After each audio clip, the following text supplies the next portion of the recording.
Great. So this is the Affordable Housing Steering Committee. We do have a quorum, so we'll open the meeting up. It is 4:08 p.m. on March 15th.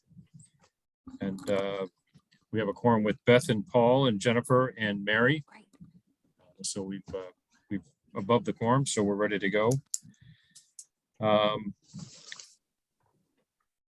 So let's take a look at the agenda, which we have some updates on various properties, town lands, town-owned property review, the trust meeting updates, consultant update, and some 2022 planning, and then any administrative items we need to take care of. So with that said, we'll move on to the affordable housing development updates. So I don't know if Lauren, you have anything for 808 Jerusalem?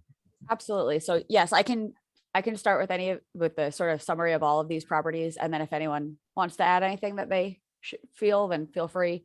So 808 Jerusalem Road, we received the approval of the LIP process from the DHCD, saying that they are eligible to go through that process. So now they have sort of the green light to come to our zoning board and apply for a comprehensive permit.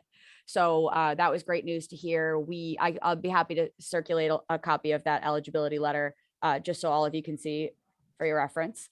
And then so we had a meeting with John Hallen, the building inspector, myself, and the Habitat for Humanity team recently. They're preparing for their filing. We worked with them and the assessor to get the address assignment, because it will be 2 home ownership units. For a public safety response, they preferred, instead of having one address and like units A and B, they gave them their own home addresses. So the question was, would they want it because it fronts on Hull Street and Jerusalem Road?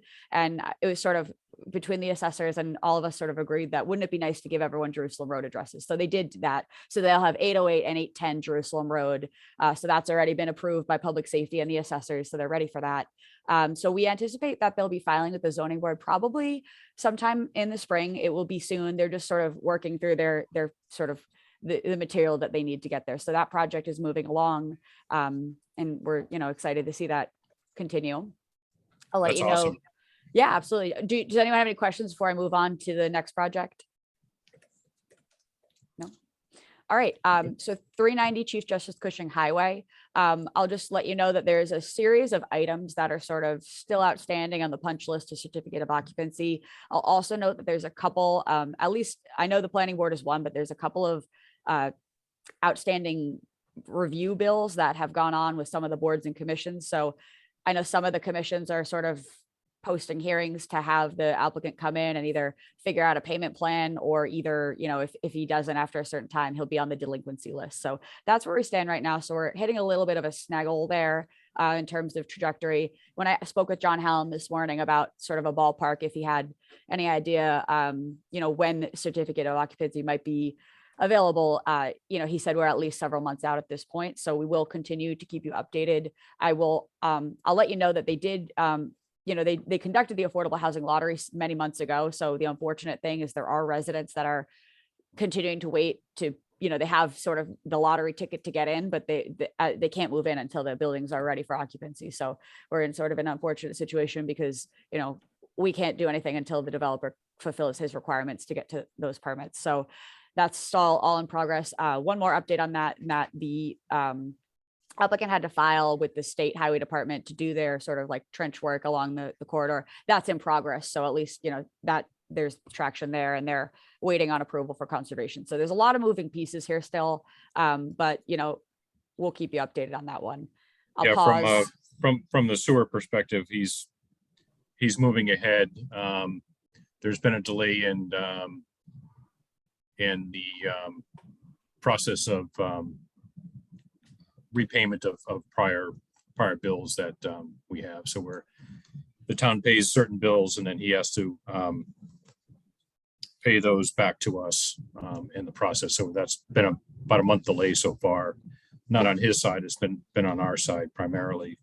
And so things like Lauren said, we're kind of moving ahead with DEP and whatever he needs to do there. So my guess is June if things go well. And so far it's seems to always have a delay in something. So, yeah. All right, and then moving along with the 124 and 87 Elm Street, no substantial updates since our last discussion in February. Just sort of, they're still in the process with the DHCD application to get those units on the SHI, those off-site units relative to the 124 and 87 Elm Street development project. So still nothing really there. And then 1 Pleasant Street, I'm not sure where we left off in February, but at some point there had been sort of an uncertainty as to whether the development proposal would progress as it had been proposed and approved by planning, because the site had changed hands. We can confirm now that the new owner continues to build as was approved by the planning board, and they've already applied for their demolition permit through the building department. So there is progress being made on the reconstruction of that building. And again, that will be on site. There's 14 total units at 25% affordability. So we will anticipate seeing 14 units on the SHI, and at least a fraction of those units actually deed restricted affordable. Yeah, so they're on our agenda for the sewer department on the 29th. So they're moving right ahead, and it's still the original owner, Paul Sharon, is the applicant still. Oh, is he? Okay. Yeah, still Paul Sharon, and his attorney is Jeff DeLeese. So they were scheduled to be on today, but they couldn't make it. So they're going to be on the 29th, our next sewer meeting. So we assume they were moving forward with whatever the plan was that the planning board approved, right? Because Yes. it looks like now they're going to talk about getting a sewer permit. Okay, great. That's Yeah, good news. so yeah, that's sewer's already there. So it's a matter of whatever he needs to do. Right. Okay. And then I don't really have any other sites for you right now that are coming up off the top of my head. I will wait for the Affordable Housing Trust sort of update to give you an update on an action that's going to town meeting for some parcels. But I think then I'll pause, and I'll just let you know that the next bullet item, town owned land review, I don't know if there's actually any updates to be had on that. This was a standing agenda item template that we had used. And before I departed on vacation, I hadn't had a chance to confirm with Rob, but I posted the meeting anyway, just to make sure that we were covered. And he just responded over my vacation saying, thank you. So again, that was just a cover all, just in case we had more to discuss on that. Yeah, the only Oh, hi, this is Mary. I missed some of the discussion quickly, and my Wi-Fi went out for a couple of seconds. So on Elm Street, what was the update on Elm Street? Oh, so the Elm Street units, those are the units that they're off-site proposed, 4 units. They're no real substantial update. They're just still in progress, working through DHCD eligibility. And 1 Pleasant Street? 1 Pleasant Street, the development is moving forward as was proposed at planning board. They've applied for a demolition permit, and they are also working with the sewer commission for that connection. So that is progressing. Okay, thanks so much. Sorry for the. No problem. Thanks. Oh, that's fine. Yeah. So just some clarification, when we had the owners from Elm Street on, we asked them when would they commit to the housing, at what point in the process, and I think they were waiting on a certain level of permitting to get approved, and then they could commit to it. So are they going to wait? They're not going to wait till the project's finished. They were going to do it sometime prior to that. So do you know, Lauren, when that would be? They were awaiting their Chapter 91 approvals from the state, which they received. So they then did take the next step for filing for this. Okay. So now we should probably ask them what their timeline is for the affordable housing then, since that's been approved, right? Yeah. Okay. Is that something we should ask them or you should ask them? I'm sorry, could you repeat that? We just had some guests join us, so. Okay, yep. Is that something that we should ask them or something you should ask them? About the status of where they are, I can ask. I'll ask for an update for our next meeting. Yeah, they were going to execute an agreement on the 4 units based on 91 being approved. Now, if 91 is being approved, are they planning on executing an agreement in April, May, June, or September, October, November? Just that would give us an idea where we think those would come online. Yeah, absolutely. I'll reach out to them and ask for an update on their timeline. Okay, great. So we have there's a guest who's joined us, and then we also have Mary again, I believe. she may have called in it on a separate line. Okay. Yeah, Mary is on I twice. did. Yeah.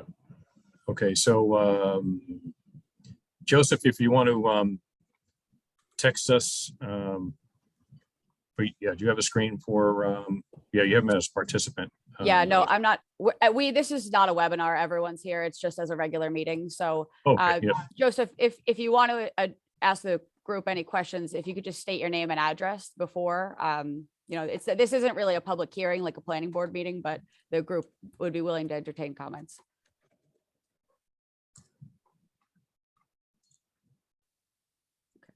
all right, so we moved on to the town land review. And then right after that's the Affordable Housing Trust meeting update.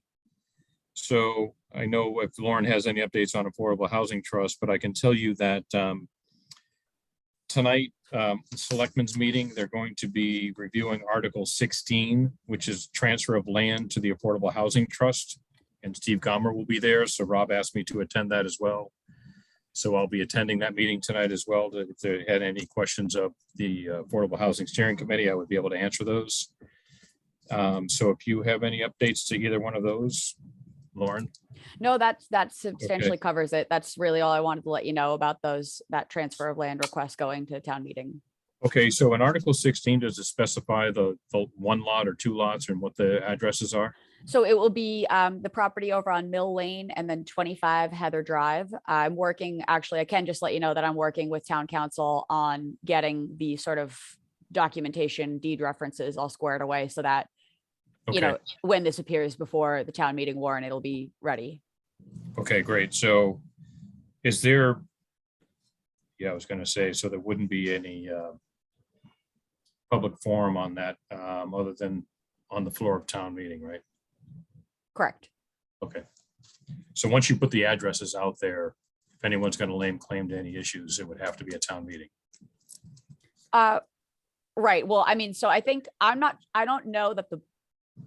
sure if the select board plans to vote tonight or if this is an introductory, but typically these things go before advisory committee and select board for votes of recommendation. So there'll be multiple public opportunities for people to listen in. Yeah. Yeah. So this is, the selectmen have it on the agenda as a review and vote on the articles to put on the warrant. They're not.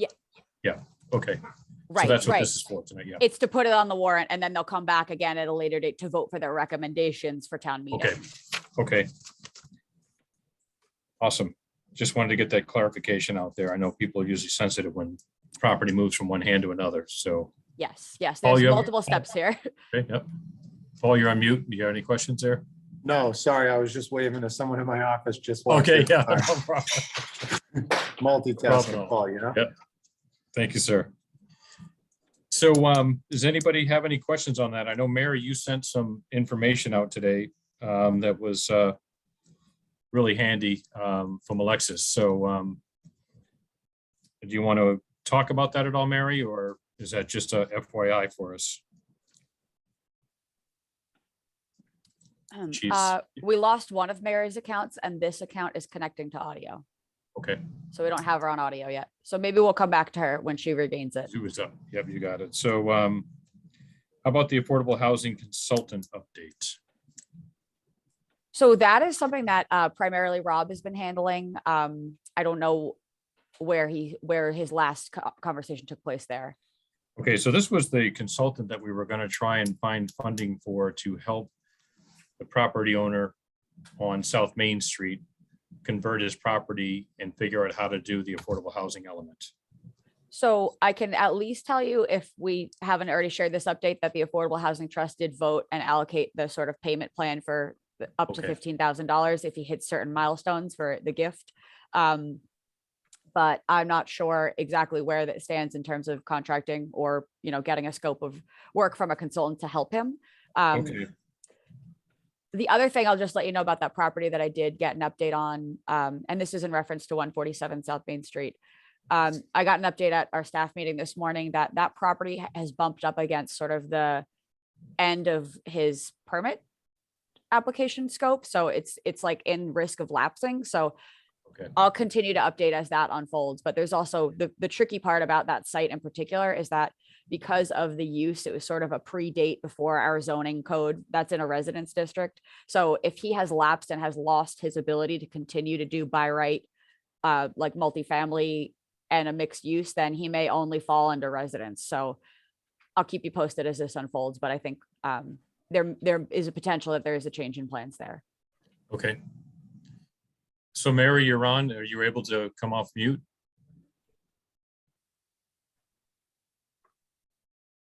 Yep. There you are. Hey, you had sent out an email earlier with some updates on different aspects of calculating the fees. Do you want to kind of review or refresh Oh, our memory on what that's for and Okay. what that is? At one of our previous meetings, Susan and I volunteered to do an analysis of what various towns do for their payments in lieu of units assessment. And basically, if a developer, the town can opt to have a developer pay cash into the housing trust instead of building units either on their own development or off-site. Instead, they can, in some towns, they can pay cash. So we were tasked with looking into that. I had a hard time getting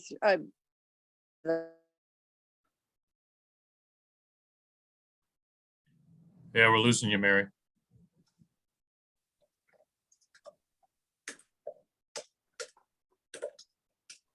or her recommendations, and Mary, you're breaking up a bit. We can't hear you anymore.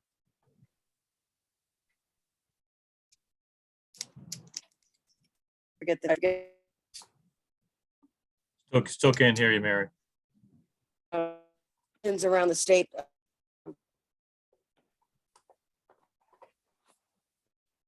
Sorry.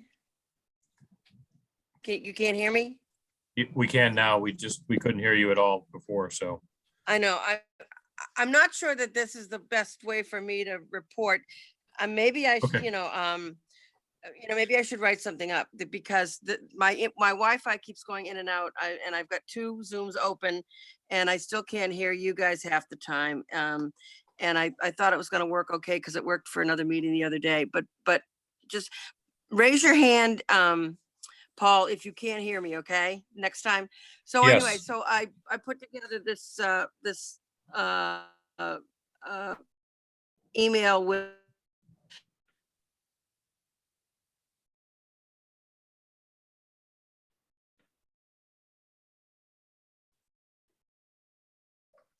and the state put out a document that has a table. Mary.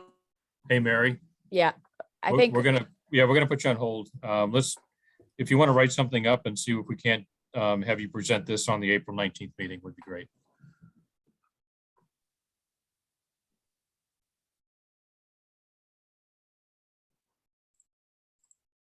I'll reach out to Mary after this Okay. as well so that she knows. Okay. Yeah, we don't have that chat button down here. You know what I mean? Where I can type a chat. Do you have it on yours? No, it's I have it on mine. I don't. Yeah. I typically don't have it as host. Okay, yeah, it But doesn't have it on mine, but I'm wondering if this is a better discussion for when we're all together. Hopefully that's the next meeting because I know Elder Affairs got together yeah, in person.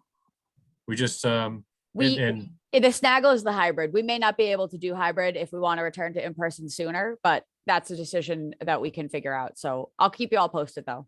okay, awesome. Thanks, Mary. So the next thing on the agenda is the 2022 planning. So where do you think we stand? I don't know, Lauren. This is the time of year where everyone's doing planning for FY23. We don't have a budget because we're a steering committee. So I don't know, what are we calling our 2022 planning since it ends in June? Maybe what we do is we update this for our April meeting and say FY23 planning and Okay. set out some goals that we want. If we want to, if there's a project we want to undertake and it is going to require, you know, some consultant expertise or something, we can identify the need for that and then try to identify whether even maybe there's a grant opportunity, maybe there's, you know, we can go to town meeting and ask for some money, or even the Affordable Housing Trust is an option for you. So, you know, it depending on certain scope, you know, if it fit their ability to spend on that. So I think that this will be a good conversation to pick up as well once we have Mary's report, because that's another great goal. Because right now, when Mary started to explain the payment in lieu process, right now under our inclusionary zoning bylaw, there's, you know, any residential project in any zoning area in town, if you have 5 or more housing units, you're subject to inclusionary zoning, which means you have a 10% requirement. You can satisfy that by either providing units on site,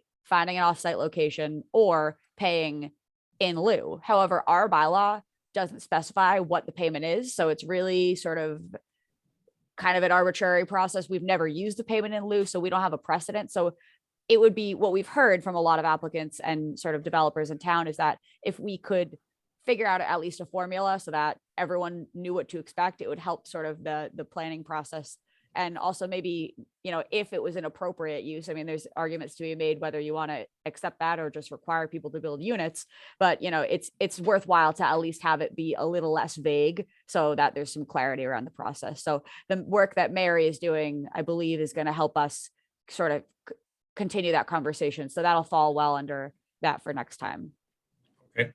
Yeah, I think, you know, a couple things we could put into that planning for fiscal year 23.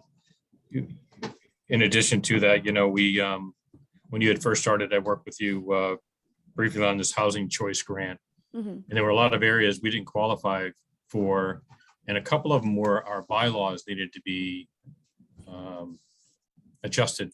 And I remember Alexis had a couple of suggestions for our bylaws. And housing choice, they had a couple of suggestions for our bylaws. I'm not sure we ever followed through with any of them because there were other issues on the 15-point checklist that turned into 17-point checklist to 21 point, you know what I mean? So we couldn't have qualified at some point anyway, but it was a good opportunity for us to take a look at what we could change that would make sense for our town, but would and may potentially help us qualify for grants. So yep. Absolutely. And to that point, in terms of zoning is currently a big topic right now being looked at through master plan and the zoning bylaw working group, where, as I mentioned in previous meetings, we're sort of in the process of a bid for a comprehensive rewrite. We did receive, you know, the bid responses are in, we only got one. So we're in the process of interviewing that one committee, that one consultant, yet to be determined what happens with this bid. But I think no matter what, whether we can proceed with comprehensive rewrite or we just sort of tackle things piecemeal in the meantime, as we have been doing, there's a lot of work to be done around our housing bylaws, particularly now in light of, as everyone knows, the MBTA legislation. I know everyone's asking about it. I've been attending seminars. I'm coming up to speed, and I am actually working this week on a PowerPoint presentation that I'll be presenting to the select board next week to sort of brief the group. Right now, the way it is that the state law is in effect. And what DHCD has done has established a set of rules and regulations in draft form that essentially interpret that law and set parameters as to how you have to meet that and criteria and things. And to give you a nutshell, the main concern is that the amount of units that they're requiring, even if because we're an MBTA community under commuter rail, we would typically, as you classify, you'd have to have 25% available of housing units. Doesn't have to be affordable, but you have to have zoning in your community that would support at least 25% of your existing housing stock. That would be multifamily by right. Right now, under our zoning, we don't have anywhere that you can do multifamily by right. So number one, that's off the bat. Number two, 25% of our housing stock would be about 450 units, but the minimum floor under the draft regulations right now is, no matter, regardless of community size, is 750 units. So for that, that's very concerning for the town because, you know, that we just, in terms of town services and infrastructure, sewer capacity, we can't accommodate that. So that's where it's like, you're seeing right now a window of opportunity for towns. There's a deadline of March 31st for towns to comment on DHCD's draft regulations. And that's why we're going to the select board on the 22nd so that we can pen a letter back to the state, you know, giving feedback on these. And I think, in my professional opinion, I don't think this is the time to be like, we don't want this at all. I think there's a lot of merit to be had here. And I think this is a good opportunity, but the base floor minimums that they're sort of blanketing all the communities, it doesn't make sense. And it's almost kind of like penalizing the small communities, because if you run out of compliance and you're not in compliance with this law, it automatically bars you from many of the state grant programs that help you get infrastructure. So it's like counterproductive, because it's like, if you don't have the infrastructure and the things to be able to support this and come into compliance, you're going to be barred from the sort of programs that you need to even try to get you. So it's like, I think that and from what I've heard throughout the Commonwealth, there's a lot of concern about this, just the way that we're hopeful that if there's like overwhelming commentary by their comment deadline, that they'll sort of come back with revised guidelines that fit each community a little bit better. So that's where we stand in the process. So I will, once I have my material for the select board ready, I will send it also to you and the trust so that you're all up to speed. Yeah. And, we'll continue the conversation. And also, once we figure out how we're going to do compliance, we'll involve everyone. So. Jen, it's your committee's working on that, right? Yeah, and I guess I was gonna say, I do think, even though the statute is not specific to affordable housing, I think for our purposes, there's just, that is the overlap, right? And particularly with the density requirements. I think trying to make sure that affordable housing is working, that we're part of that discussion, and that as this evolves and we figure out how compliance is going to work for Cohasset.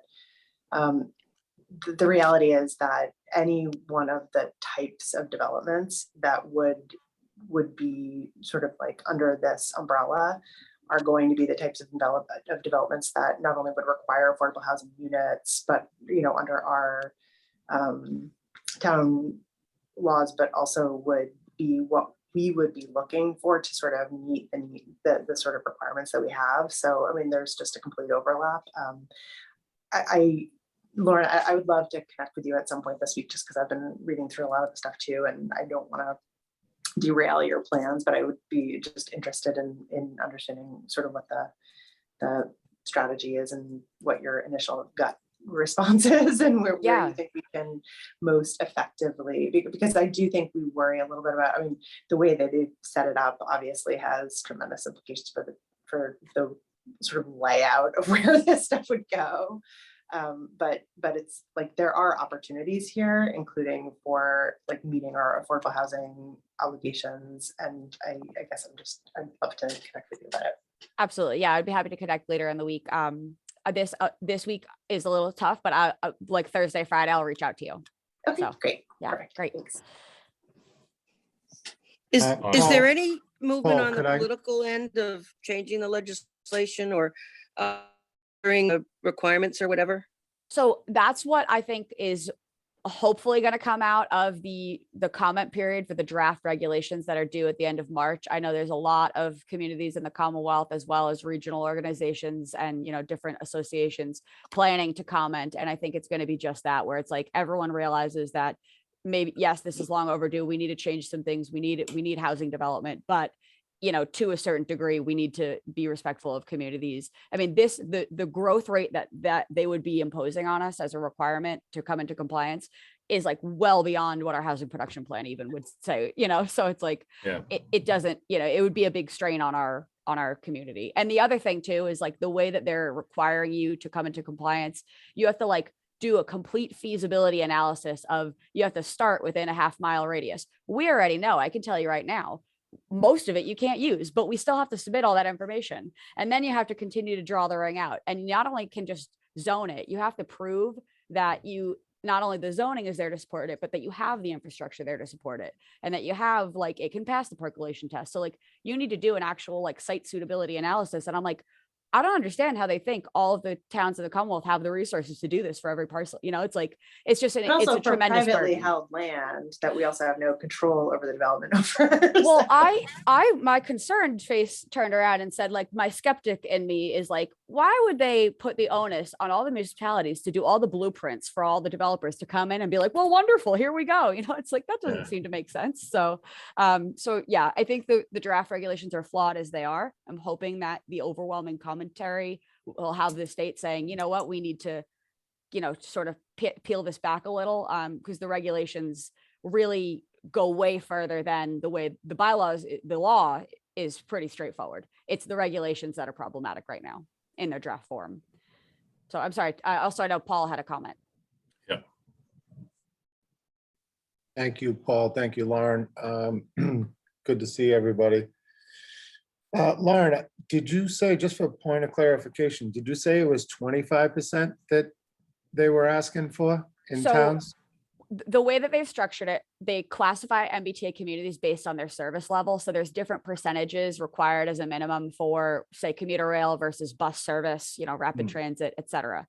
What they do as like, if they categorize, if you looked at us as if we were just, any MBTA community served by commuter rail, they're requiring 25%. However, because 25% of our stock falls below their minimum, they say like, don't care, you have to meet the minimum. So that's what I was saying, where like, when I first looked at the regulations, I was like 450 housing units by right, that's a lot, but like, okay, well, let's chew over this. And then when I realized that they were like, no, the minimum is 750, no matter how big your community is, I was like, all right, now we're really talking way too much. So yeah.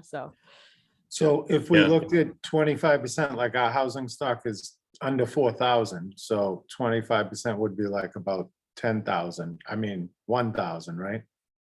Yeah, I did a quick calculation. I think like the 25% would be in the ballpark range of between 400 and 500 when I did it. So, even that, I'm not sure how the town feels about that. That's a big policy decision, but Yeah. no matter what, because for example, the Avalon Bay, formerly it's now the Preserve, that's in the ballpark of like 225 or 250 units. I can't remember specifically right now, but so like just for scale, you're talking 2 of those at least to come into 25% compliance. Yeah, so you could change the zoning law from 36 feet maximum to, 48 or 52, so what are you going to do? Well, that's the thing. It's like you also, in terms of our density, like you're not going to see skyscrapers in Cohasset, like we have a 35-foot height maximum. So unless you talk about maybe in these zoning districts, maybe you exceed, maybe you make it a little bit taller along Route 3. Like there's a lot of creative solutions to be had here. But before we even starting to figure out how we solve this, I think right now we realize that the way the regulations are today, we're set up for failure. So it's like they need to tweak these so that we can give us an opportunity to actually come into compliance. It's easier for all the towns to complain about the guidelines and have them change it than it is for us to sit around and figure it out.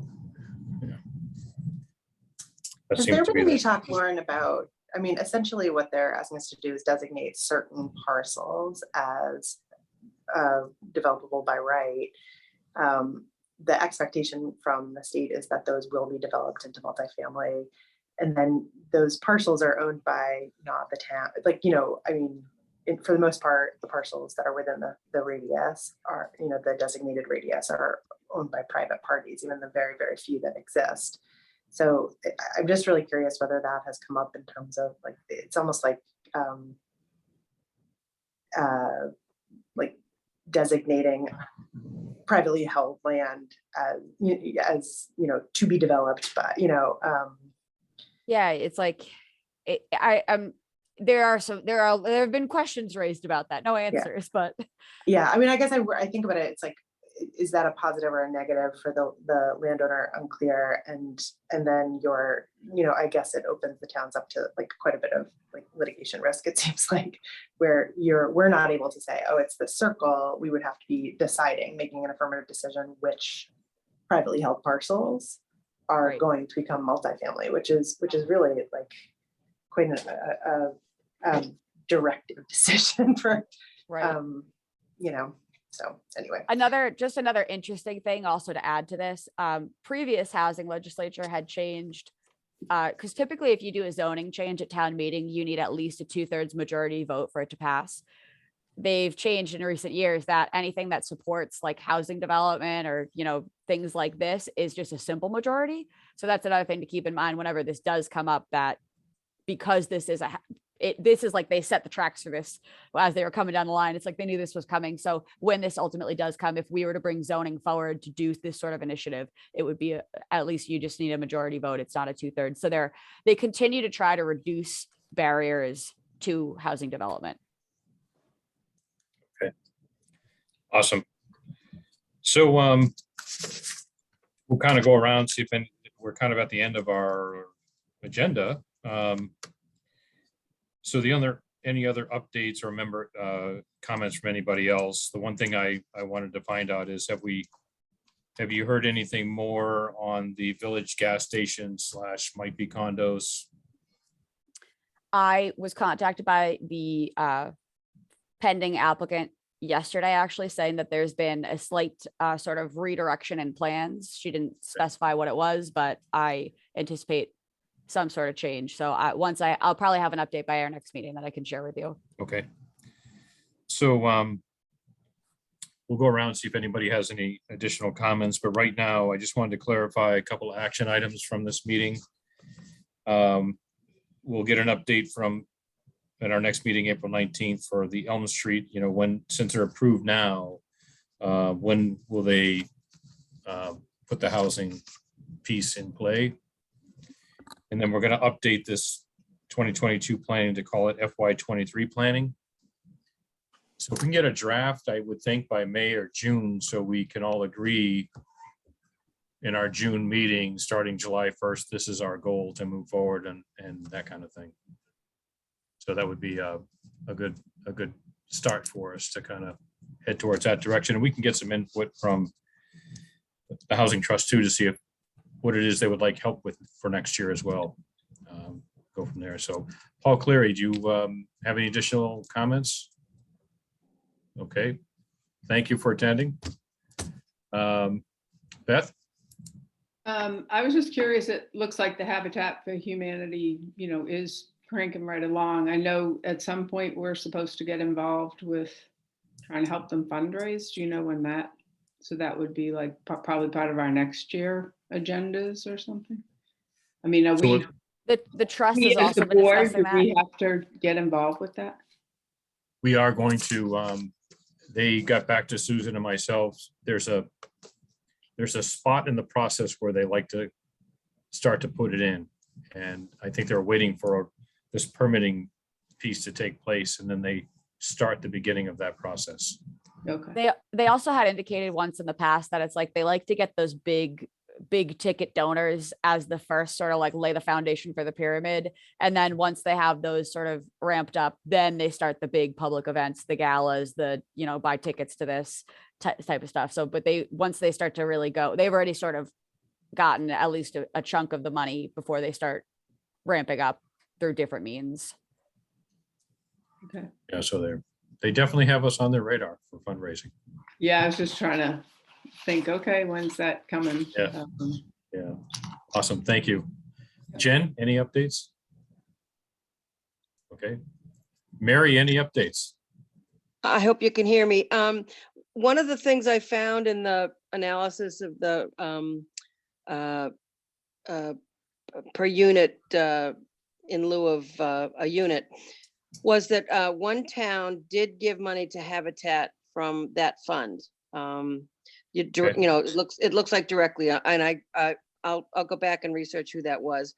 And another thing from just a summary is that towns are putting these in place slowly, but they're still encouraging actual units, not just taking money and trying to do it themselves, because this committee isn't in the housing development business. So so although we can come up with a figure, and it looks to me like 350,000 looks standard from some of the analysis, but again, not to make that an easy fix for a developer when we can't really develop the units that easily ourselves. So that's kind of the summary that I can give you right now. And I know there's a lot of documents to look through, but if you scan them, you can get a flavor of what other people are doing. Thanks. Awesome, thank you so much, Mary. Thanks for the due diligence on that as well, so to you and Susan. Okay, any additional comments from you, Lauren? No, that's all I have for you for today. Okay, great. So our next meeting is April 19th, may or may not be hybrid. We'll find out from Rob in the meantime. And so do I have a motion to adjourn? Second, So moved. Okay, all in favor? Aye. Aye. Aye. aye. We heard that, Mary. Thank you.